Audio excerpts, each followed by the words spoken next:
So we were learning yesterday, right, the formal definition of a limit using epsilon delta. And for those of you who got to take more advanced mathematics, okay, especially if you're a math major,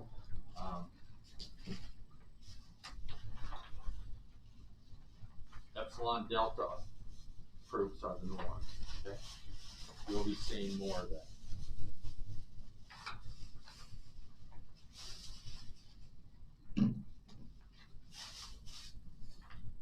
All right. So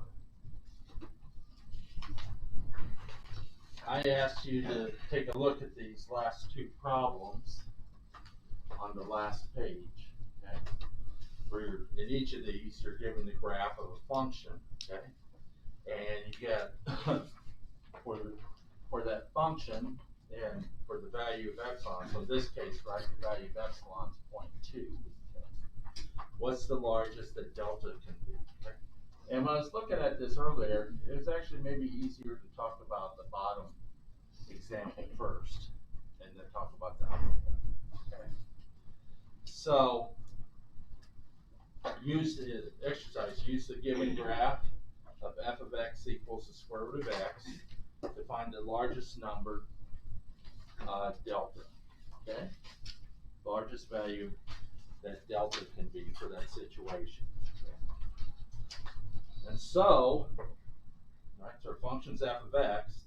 So this is on the right says, right, all the function values have to be within 0.4 units of the number 2. Okay.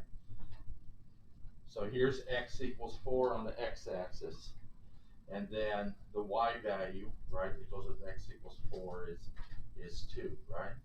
And so the limit that we're looking at is the limit of f of x as x approaches 4, and f of x is equal to square root of x, right? And so the limit of f of x, which is square root of x, as x approaches 4, is equal to 2. Okay?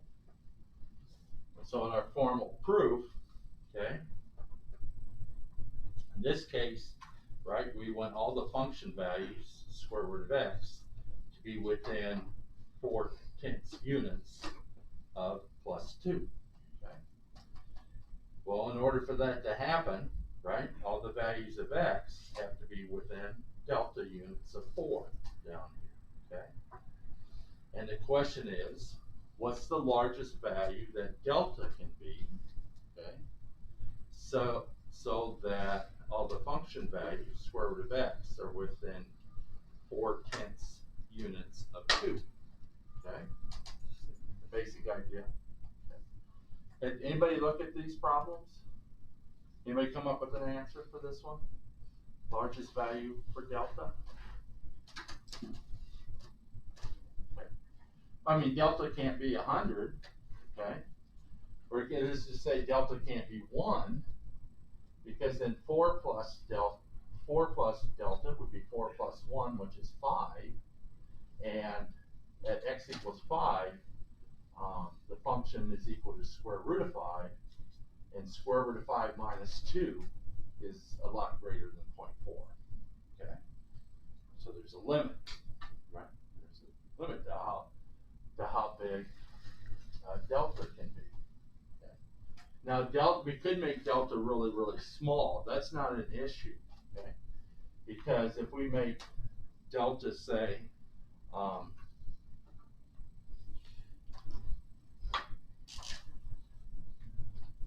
if we make delta equal to, say, 0.1, okay, so that all the values of x are within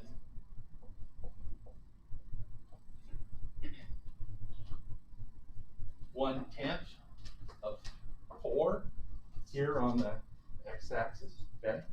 So it would be, so the values of x would go from 3.9 to 4.1. I'd like to write on that, but I can't. Okay? So the values of x, if delta is equal to 0.1, the values of x are between 3.9 and 4.1, okay? Well, at x, I need my calculator, I certainly can't do those square roots in my head.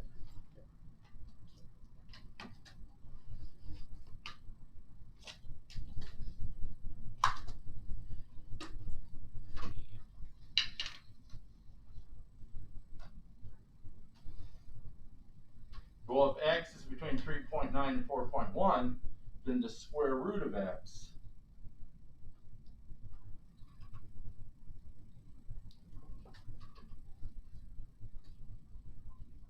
is between 1.97 and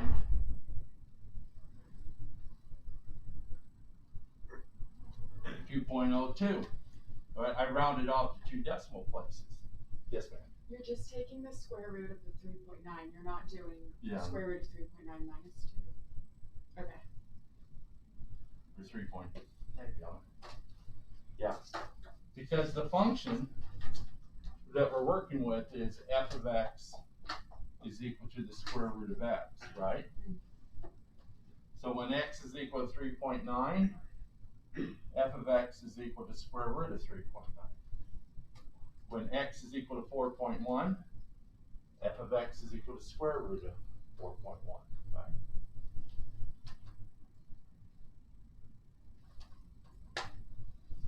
Well, oops. So this 2.2, right, is the square root of 4.1. Well, are all these, right, so square root of x, the function values are between 1.97 and 2.2. Are all those function values within 4/10 of a unit from the number 2? Yeah, right. So on the left side, 2 minus 1.97 is equal to 0.03, and that's certainly less than 0.4, right? Epsilon is equal to 0.4 in this case, right? This is f of x minus L is less than epsilon, right? Remember in our proof, in our definition of a limit, f of x minus L is less than epsilon if x minus a, right, is less than delta. Okay? And delta depends on epsilon. Its value depends on epsilon. Okay? Where epsilon is chosen first, then you got to figure out, find the delta that works. Okay? So, and then 2.02 minus 2 is equal to 0.02, and that's certainly less than, right? So, you can find a delta that works, okay, that makes all the function values within 4/10 of 2 if you just choose delta to be really, really small, okay? But we're not interested in that. We're interested in what's the largest it can be, right? And so delta can equal 1. So delta equals 1 doesn't work because 4 minus delta, which is 4 minus 1, and 4 plus delta, which is 4 plus 1. 4 minus delta is equal to 4 minus 1, which is 3. 4 plus delta, which is 4 plus 1, is equal to 5, right? Well, the square root of 3 is equal to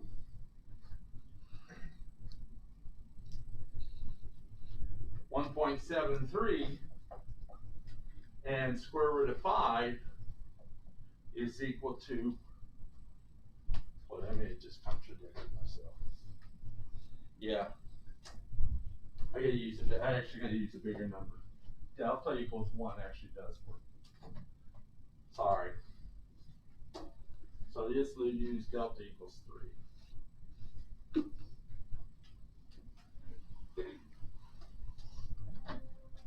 The actual largest value delta is greater than 1. Okay. So we have 4 minus 3 is equal to 1, and 4 plus 3 is equal to 7. So square root of 1 is 1, and square root of 7 is 2.65, right? So those are the two corresponding. So if x is equal to 1, right? X is equal to 1, then the corresponding y value is 1. And if x is equal to 7, the corresponding y value is 2.65. So are these two function values within 4/10 of the number 2? They're not, right? 2 minus 1 is equal to 1, which is greater than 0.4. And 2.65 minus 1 is equal to 1.65, which is greater than 0.4. Okay? So you can always find a delta that works by choosing it really small. And you can always find a delta that doesn't work by choosing it to be too big. We want to know what's the largest it can be, okay, and still work. Okay? And that was sort of what I was asking you guys to work on. Okay, so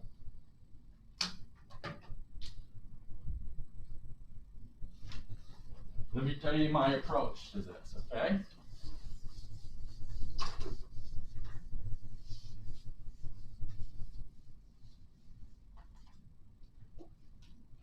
So let me quickly redraw the graph. You have the graph, but I can't write on that thing.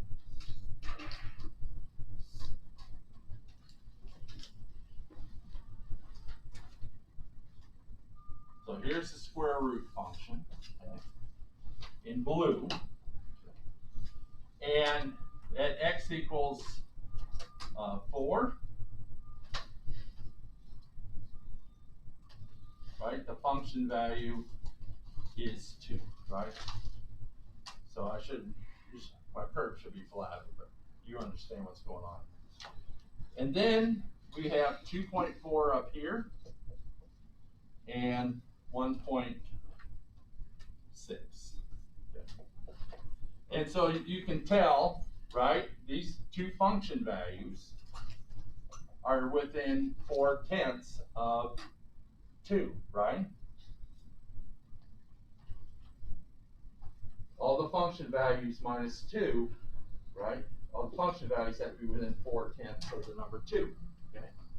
So 2.4 minus 2 is equal to 4/10, and 1.6 minus 2.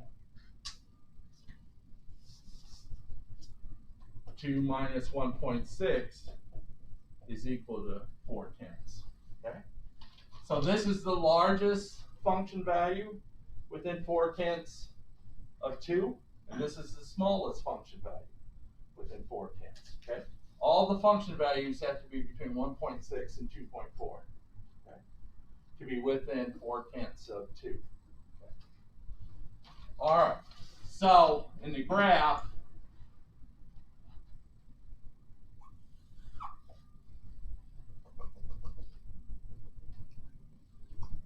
you're not told what that x value is that goes with 2.4. You're not told what that x value is that goes with 1.6. But we can calculate it easily enough, right? Y is equal to square root of x, or square root of x is equal to y. So when y is equal to 2.4, we have square root of x is equal to 2.4, right? y is equal to 2.4, we have square root of x is equal to 2.4. So what's the value of x that goes with y equals 2.4? You square both sides, and you get x is equal to 2.4 squared. And when I did that math on my calculator, I got 5.76. So this value of x on the graph, right, on the x-axis, this value of x on the x-axis is 5.76. Okay. And similarly, when y is equal to 1.6, we have square root of x is equal to 1.6. And when you square both sides, you get x is equal to 2.56.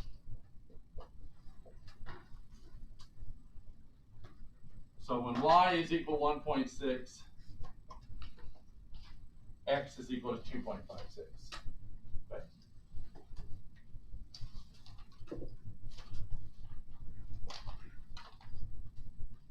So the difference, right?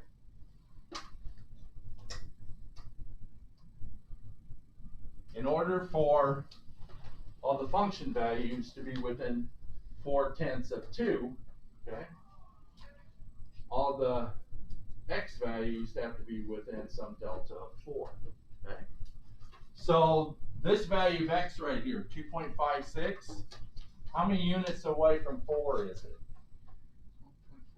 1.44.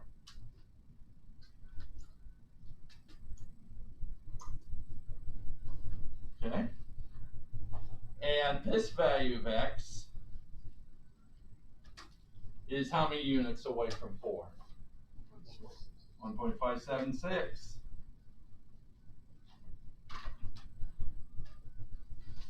Okay.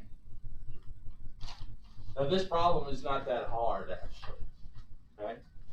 I mean, you'll once we're just doing it by deductive reasoning basically. How close to the value? What's the farthest that the values of x can be from 4, and the values of the function will be within 4/10 of 2. So let's remember the difference between this function value and 2 is epsilon, and the difference between this function value and 2 is epsilon, right? And so the question is, how close do the values of x have to be to 4 in order for the values of the, let me rephrase it, what's the largest, right, distance that the values of x can be from 4, and all the function values will be within 4/10 of 2. That's the question. What's the largest?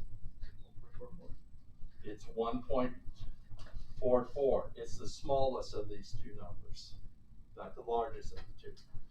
Because if we use 1.76, 4 minus 1.76 is actually equal to 2.24, right? And 2.24 is to the left of 2.56. And so 2.24 is going to have when you put 2.24 in for x in the function, square root of 2.24 is less than 1.6, and that function value is more than 4/10 from 2.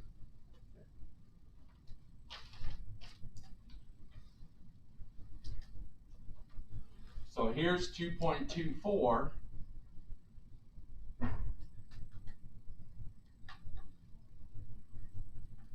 And the square root of that is equal to 1.5. But 1.5 is 0.5 units from 2. Right? And all the function values have to be within 4/10, right, or epsilon. Okay. So 1.76 doesn't work for delta. Okay, otherwise we'll have function values that are more than 4/10 from 2. Okay, So, so the one that works is the smallest of the two, 1.44. Because if you add 1.44 to 4, you get 5.44. And the function value for 5.44 is going to be within 4/10 of 2.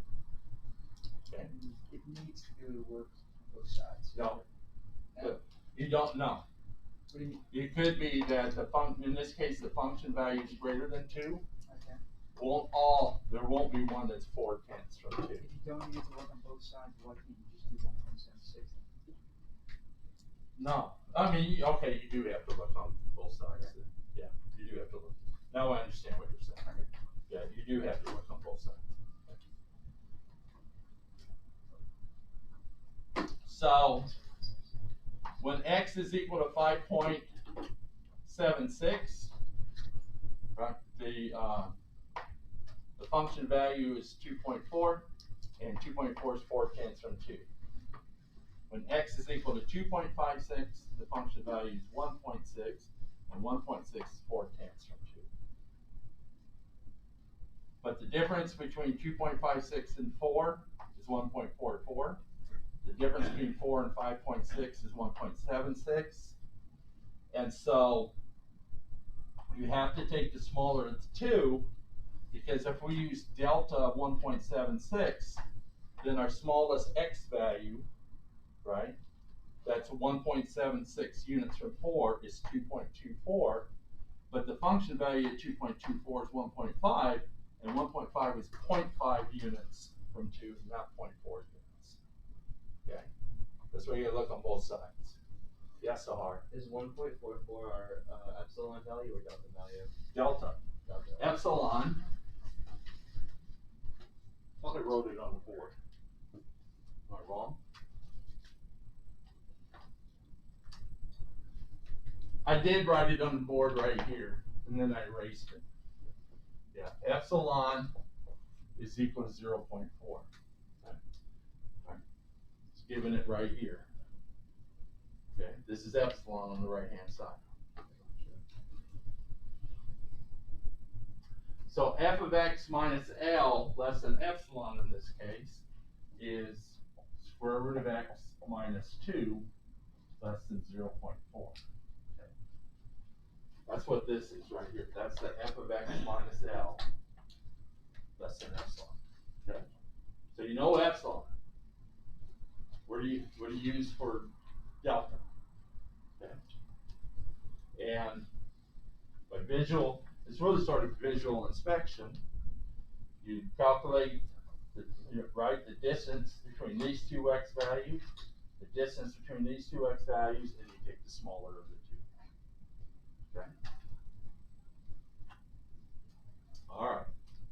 So now, maybe having said that, maybe this problem is a little easier. Okay. So, can somebody give me the value of delta in this one? Yeah, Brian. This one. This is a 0.1, right? For your largest value. Yep. Okay. So,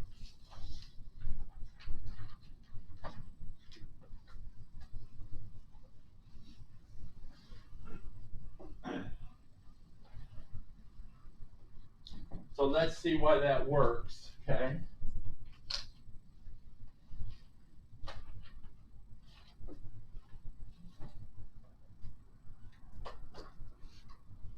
So we got this curve. Now I'm gonna have a hard time drawing it to scale. Okay. But so what's epsilon in this problem? 0.2, right? So epsilon is equal to 0.2 in this problem. Okay. L is equal to 1 in this problem. And f of x, you're not given the function form. Okay.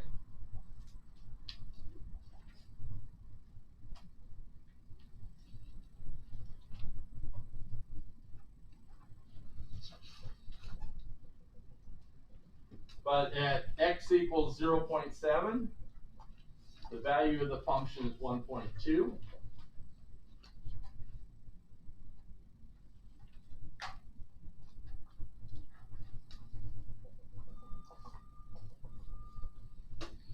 At x equals 1, the value of the function is 1. And then we have 1.1.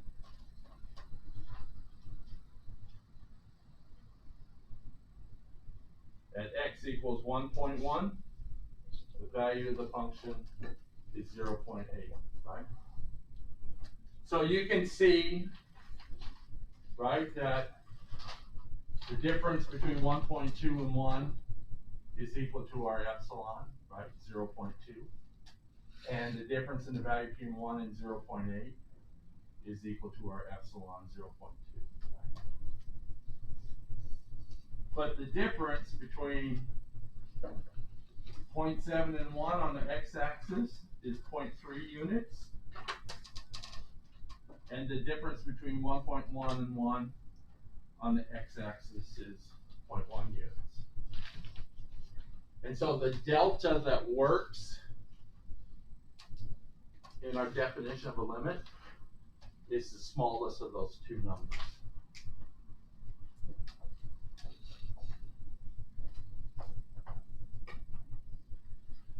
Choose the smallest. If you use delta 0.3, then the values of x go from 1 to 1.3. And then the value of the function at 1.3 is going to be much less than 0.8. And the difference between 1 and that number is going to be more than 0.2. Okay? That's why you got to do the smallest of the two. Okay. All right. I understand this is difficult material.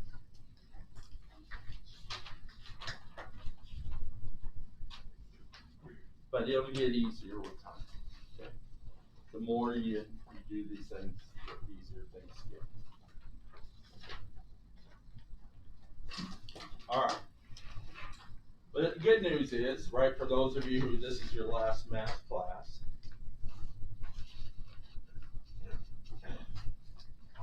this is not a proof class. This is just happens to be one topic that, right, you need to understand the math definition of the limit. All right. So I haven't handed these out yet, have I? This section 2.5 has a lot of definitions. So I went ahead and typed up a handout.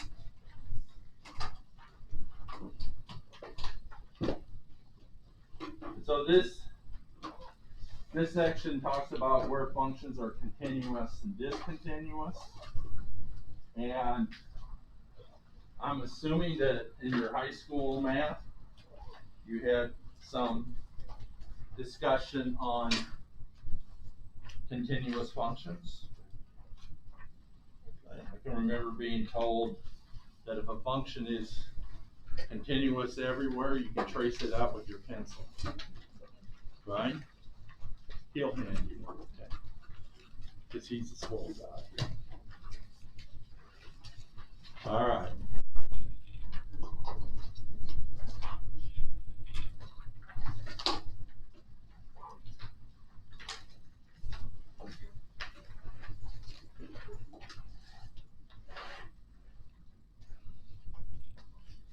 All right, continuity.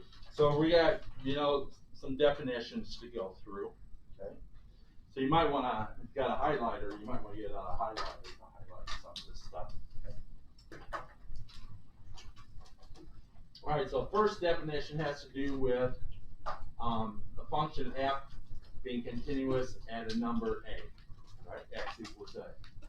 And so the formal definition is that the two-sided limit, the limit of f of x as x approaches a, equals the value of the function at x equals a. Okay. So down here, it gives more of a breakdown of what this means up here. Okay. For f to be continuous at the number a, right, at x equals a, the function has to be defined at x equals a. Okay. So another way of saying that is also f of a exists.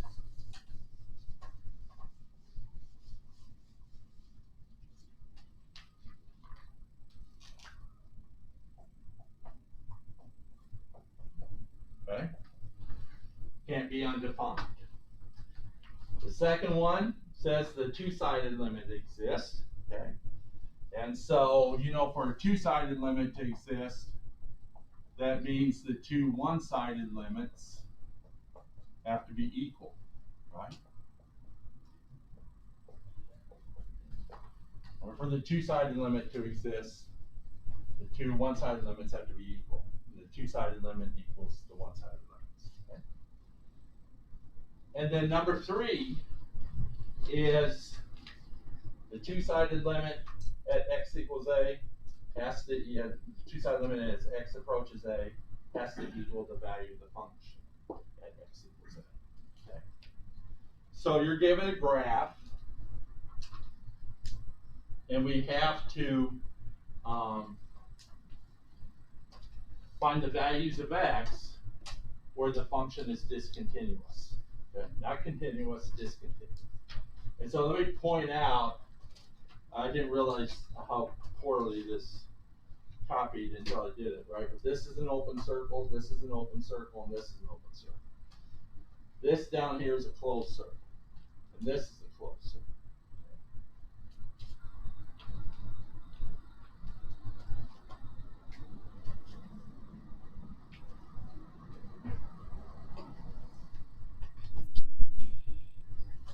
So when I was in high school, I was told that a function is continuous if you can trace it out with your pencil without taking the pencil off the paper.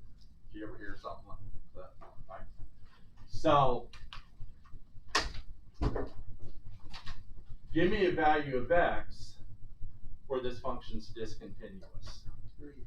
3, right? Here at x equals 3. Because here we're tracing it out, we get down to here, then we got to take our pencil off the paper and move up here, right? And so one place of discontinuity is x equals 3. And that is actually called a jump discontinuity, right? We're jumping from down here to up here. And why, from our definition, from these 3 statements up here, okay, what statement is violated here? Which of those 3? The one that exists, Which one? the second one. Yeah. The two-sided limit doesn't exist, does it? The limit from the left has this for a y value, and the limit from the right has that y value, right? So the two-sided limit, the limit of f of x as x approaches 3, okay, does not exist. Two-sided limits, the two one-sided limits are not equal. Okay. It's also undefined as 1 and 5, right? Yeah. So now the next point of discontinuity is x equals 1. And at x equals 1, we got a hole in the graph, right? So we're coming along, we get to the hole, we got to take our pencil off the paper and move to the right of the hole to keep on going. Okay? So at x equals 1, we have a hole in the graph. And which of the 3 statements is violated there? 1, right? The first one. F, right? The function at x equals 1 doesn't exist or is undefined. Okay. And as he pointed out, the other one, point of discontinuity is x equals 5, right? Because we're tracing it out, we get the open circle, we got to pick our pencil off the paper, move it up here, and put it off the paper and bring it back down here. Okay.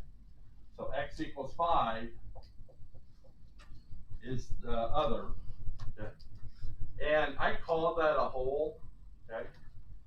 Later on, we're going to probably call calling it a removable discontinuity, because it can be removed by bringing the closed circle down here in place of the open circle, okay? But I'm gonna call it for a hole for now. And what is which condition is violated here? F equals 5, the function is undefined for the first one. Well, actually, the function is defined, right? At x equals 5, f of 5 has this y coordinate, okay? So the function's defined, yes, it's actually 3. The two-sided limit exists, right? The limit is x approaches 5 from the left, and the limit is x approaches 5 from the right. Right. Those limits is equal to that y coordinate at that open circle. Okay. What is violated is the two-sided limit and the value of the function at x equals 5 are not the same. Okay. And so the limit as x approaches 5 of f of x does not equal f of 5. Okay? All right. Any questions on it? So are we in agreement that those are the 3 points of discontinuity? Okay. All right. Definition 2.52. Okay. A function f is continuous from the right at at a number a at x equals a if the right hand limit of f of x is equal to f of a. Okay. So in our graph up here, do we have any right hand limits?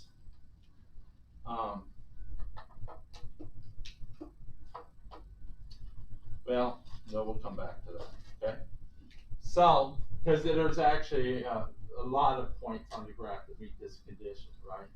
The limit as x approaches an a from the right, and the value of the function at x equals a have to be the same. And so, you know, all of these points where it's continuous, right? It meets that definition. F is continuous from the left if the left-hand limit of f of x is equal to f of a. Okay? And this point down here meets that definition. Okay? Because as x gets closer to 3 from the left, right, the value of the function gets closer to this y coordinate. And the value of the function at x equals 3 is equal to this y coordinate. Okay? So this point right here is actually an example of continuous from the left. Okay. All right.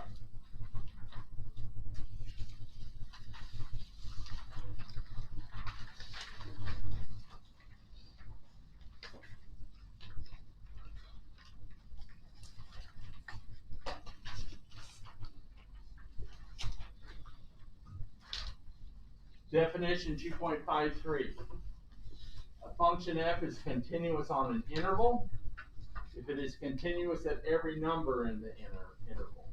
Okay. And a function f is continuous, we just say it's continuous if it is continuous at every point a in its domain. So that's the situation where you can trace out the entire function without ever taking your pencil off the paper. Okay. This case up here is a function may be continuous for, you know, x between a and b, okay, but not necessarily over the entire domain. Okay. If f is defined only on one side of an endpoint of the interval domain, then continuous at the endpoint is interpreted to mean continuous from the right or continuous from the left. And we have an example of this down here. Okay. We have the square root function. And you know that square root function, the domain is x greater than or equal to 0,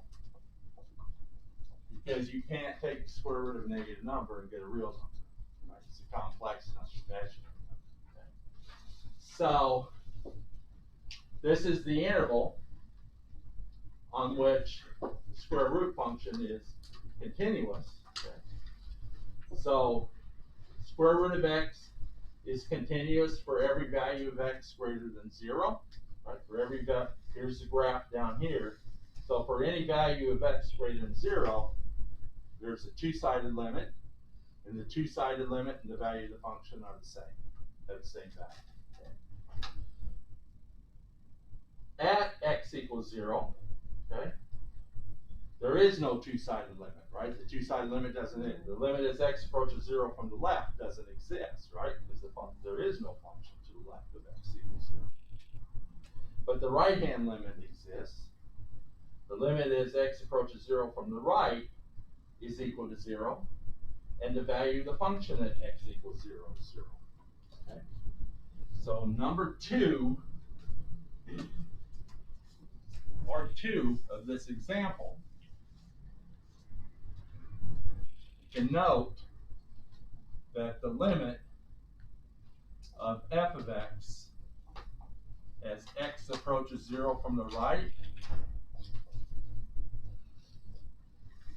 is equal to the limit of square root of x as x approaches 0 from the right. And that limit is equal to, and do the direct substitution, is equal to the square root of 0, and square root of 0 is 0. But f of 0, right, the value of the function at x equals 0 is equal to the square root of 0, and that's 0. Right? So those are equal. So the right-hand limit is equal to the value of the function. Right? The right-hand limit as x approaches 0 from the right is equal to the value of the function at x equals 0. And so we say f of x is continuous from the right at x equals 0. Okay? The limit of f of x as x approaches 0 from the left, or I'll just put square root of x in here, does not exist. Because negative values, right, numbers less than 0 are not in the domain. Okay. So the right-hand limit exists, but not the left-hand. All right.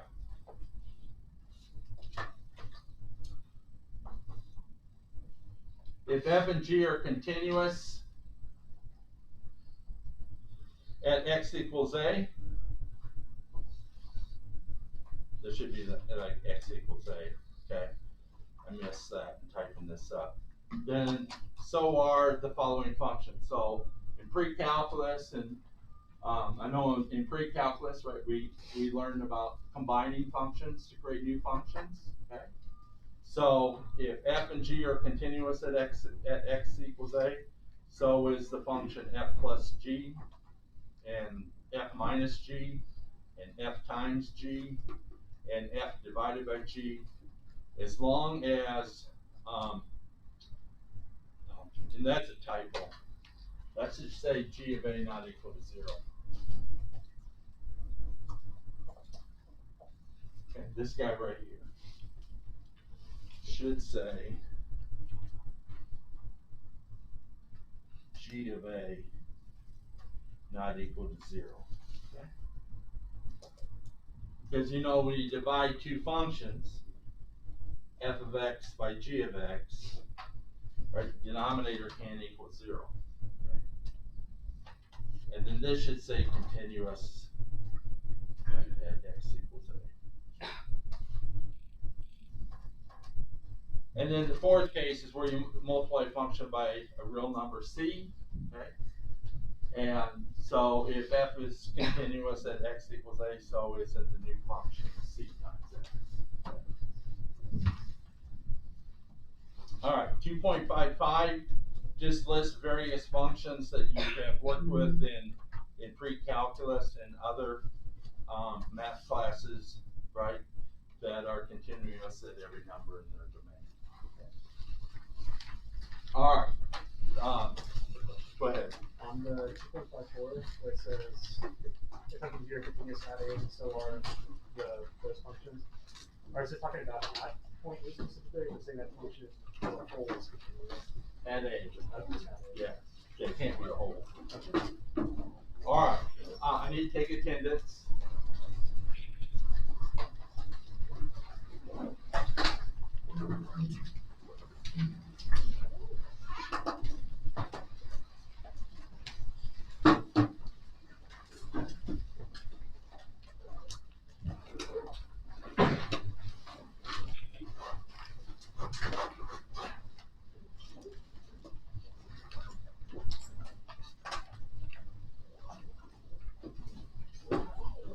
Nico. Here. Cameron. Laura. Here. Rachel. Here. Ethan. Here. Leah. Here. Nelson. Here. Meredith. Here. Mackie. Mackie Egan. Steve. Alex. Caroline. Here. Grace. Grace Hill. Lyra. Jessica. Here. Mary Hughes. Sean. Sahar. Nicholas. Olivia. Olivia Quinn. Julianne. Julianne Richburg. Brian. Here. Rebecca. Laurel. Here. Where you at, Laurel? Jameson. Here. Jennifer. Bency.